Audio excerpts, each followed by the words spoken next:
सैनिक दलाचे सर्व पदाधिकारी, वंचित बहुजन आघाडीचे तरुण तळपदार, घडालीचे कार्यकर्ते, जिल्हा अध्यक्ष देवाभाऊ युराडे त्यांची सर्व टीम, महिला आघाडीच्या जिल्हाध्यक्षा विशाखाताई सावंत, त्यांच्या सर्व पदाधिकारी, वर्षा इंगळे, कुसुमताई इंगळे, मीनाक्षी खंडेराव आणि सर्व उपस्थित असलेल्या समता सैनिक दलाच्या पदाधिकारी, आमच्या पांगरताई, आज या ठिकाणी महामोदी विहार या आंदोलनाच्या निमित्ताने आपण सर्व उपस्थित झाले त्याबद्दल मी सर्वांचे या ठिकाणी मनपूर्वक अभिनंदन करते। हा जो लढा आहे, हा लढा अनागरिक धम्मपाल बौद्ध भिक्षू अनागरिक धम्मपाल यांच्या नेतृत्वापासून सुरू झालेला लढा आहे।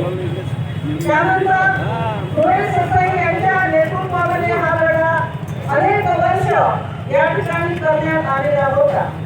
या देशामध्ये विषमतावाद जोपासला जातो।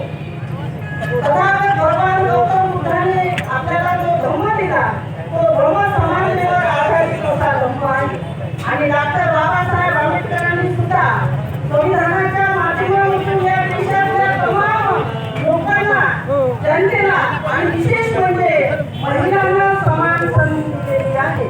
परंतु या देशामध्ये मोहवाद जोपासला जातो, या देशामध्ये विषमतावाद जोपासला जातो आणि त्याचं उदाहरण म्हणजे महामोदी बौद्ध विहार हे जे या ठिकाणी मोहवाद्यांनी ताब्यात घेतलेलं आहे हे आपल्याला दिसून येते।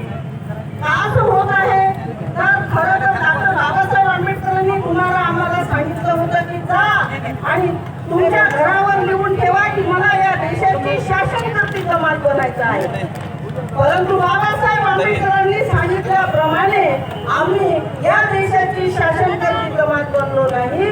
म्हणजे कायदे हे संसदेमध्ये बनतात, तिथं आमच्या विचाराचे लोक पोहोचले नाही आणि म्हणून ही परिस्थिती आपल्यावर ओढवली जाते।